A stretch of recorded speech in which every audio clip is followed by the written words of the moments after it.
Breaking news, Arsenal's Rolls Royce centre-back could be the missing piece to the one trophy they've waited 2 decades for. William Saliba is one of the best defenders in the world right now. From clean tackles to incredible position play, it's like he's a robot with instructions to defend. And his type are so rare that it's even getting him comparisons with the OG of modern defending. But you see guys, Saliba's journey to the top didn't just start like that. In fact, it was almost as if destiny was trying to play games with him. Growing up was an incredible experience for Saliba at age 7. He joined the AS Bondy Academy and was being coached by Wilfried Mbappe, Kylian Mbappe's dad. His development was so rapid that in 2016, Saliba moved to Saint Etienne and signed his first contract with the club aged 17 in 2018.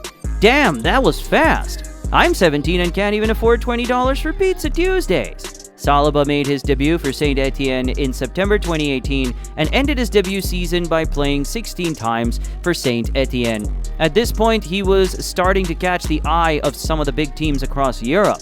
When it came down to it, it was the 2 North London giants interested in his services, Arsenal and Tottenham. Saliba eventually chose Arsenal and signed a 4-year contract with the Gunners, but the dream debut he'd probably have been expecting, well, it never came. For the 2019-20 season, Saliba was shipped off to Saint Etienne on loan, and a combination of hamstring injuries and a metatarsal fracture meant Saliba could only play 17 games in all competitions. But he won't have cared that much, because anyone looking at the situation back at his parent club would have thought he got into the team ASAP. I mean, no offense, but the lockdown version of Arsenal's defense felt like a comic movie scene. It was clear at this point that Arsenal needed defensive reinforcements, and instead of spending over the top to get one, many people called for Saliba to be given a chance. For weeks, it seemed like this was going to be the case until the competitive squads were released for the season. And yeah, Saliba wasn't in it. He'd been left out. It was either he stuck around and played for the under-23s at this point, or he found a fix by going on loan. But he initially stayed for the first half of the season to see if he'd been given a chance. But when he saw this wasn't happening anytime soon, he packed his bags again and was off to France. This time though, it was a different location. OGC Nice for the remainder of the season. He played 30 games for the French team, even scoring on the final day of the season against Lyon. Plus, it wasn't just that, he'd actually impressed in France too. And coming back to Arsenal, the club that signed him 2 years back, surely this would be the year he finally got to make his debut and become a first-team regular, right? Another loan move? Seriously? Despite having a new manager in charge in Mikel Arteta, it didn't seem like Arteta trusted Saliba at first. What's more, he just signed Ben White for $50 million from Brighton, and there was no way he could leave his latest addition out the team like that.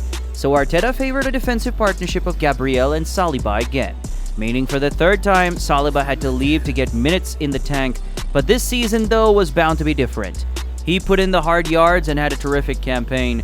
What's more, Saliba managed to stay fit, and at the end of the 2021-22 season, he was an important part of the Marseille team that finished 2nd in the league and qualified for the Champions League. Saliba's impressive performances saw him play 52 games this season and pick up some major awards in the process, like winning the League One Young Player of the Season award.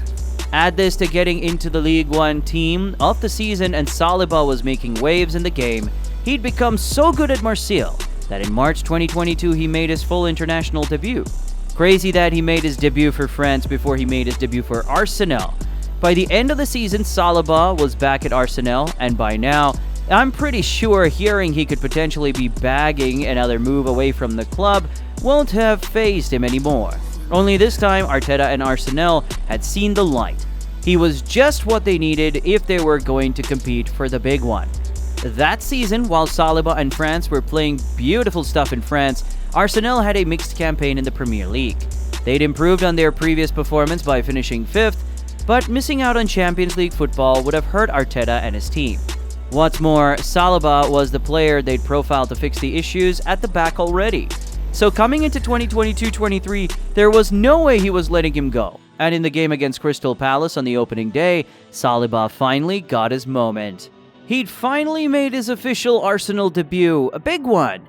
But it was more than that. Saliba's debut wasn't just a game to the Arsenal fans and everyone watching, it was like a revelation. This perfectly timed tackle on Wilfried Zaha was one of the highlights. He couldn't put a foot wrong. What's more, once the Arsenal fans found out that Saliba had already subscribed to footballers, they were hooked, and the Saliba train was officially on. As the season continued, Saliba continued to shut more of his critics up. The initial argument was that while he was considerably good, he'd majorly featured in a back three in France, and so adjusting to a team that used two center-backs was going to be difficult for him. But Saliba proved them wrong. Together with Gabriel, they formed a defensive duo that became the mainstay of the Arsenal backline, and complemented each other too. While Gabriel is the center-back who likes to get stuck for a tackle, Saliba keeps it smooth. So smooth that his teammate gave him a new nickname because of how good he was playing. Rolls Royce. The last time I heard a Premier League defender get hyped up with a nickname like that was Rio Ferdinand, and the comparisons between the two were on. Standing at 6'3", Saliba's height complements his physicality, and his positional sense almost seems as if he's always 2 steps ahead of his opponents. On the ground, Saliba is difficult to beat. It's almost as if he enjoys one-on-one battles the most. In 2022-23, Saliba won 67% of his ground duels, ranked in the 97th percentile for passes attempted and completed per 90, ranked in the 86th percentile for progressive passes, and the 95th and 96th percentile for progressive carries and dribbles completed. Add this to a 0.1 dribbled passed per game ratio, and it's easy to see why, for the World Cup team in Qatar 2022, Saliba made the cut. Unfortunately, he didn't get as many games as he would have loved, and didn't end it the way he'd have to wanted to, losing to Argentina in the final. But the attention shifted back to the club football with Arsenal, where Saliba was playing a key role in Arsenal's quest to make history. No one had fancied them from the start, but with less than 13 games to go, Arsenal was head-on in the title race with Manchester City, thanks in large part to the defensive covering Saliba was producing. But you see, guys, football can be a wicked sport sometimes, because just as the title race run-in was approaching the final stretch, Saliba and Arteta suffered a huge blow they simply were unable to recover from. Saliba's back injury against Sporting Lisbon meant he was out for the rest of the season, and from that point on, Arsenal crumbled. Without Saliba, they were no more the defensive force they started like at the beginning of the season, and ultimately after a 1-0 defeat to Nottingham Forest, it was officially over. Arsenal was bound to finish second and lose out to the eventual treble winners City. It's 2023-24 now, and at the start of this season, to show that Saliba was going to play a key role in the club's progress going forward, Arsenal offered him a new long-term deal until 2028, and the Rolls Royce hasn't stopped running ever since. It's important to note that there have been questions over Saliba in the past, including his national team coach Didier Deschamps, who told Saliba he was way below the pecking order due to his lack of experience in big games. Kinda seems like Saliba took that personally, because in every big game he's played this season, he's almost always come out on top. Don't believe me? Just ask Erling Haaland. Wasn't Saliba and Gabriel's pockets all through? Saliba has gone on to improve his game this season, ranking among some of the best defenders in the world, and helping Arsenal stay in the title race with Liverpool and Manchester City. It's clear Saliba's unique traits make him a valuable asset to this Arsenal team. So good that he's even being tipped to become better than the original Rolls Royce defender Rio Ferdinand.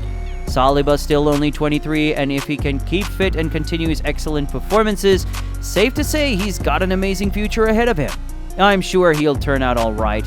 I mean, he's already subscribed to footballers. That's what future legends do.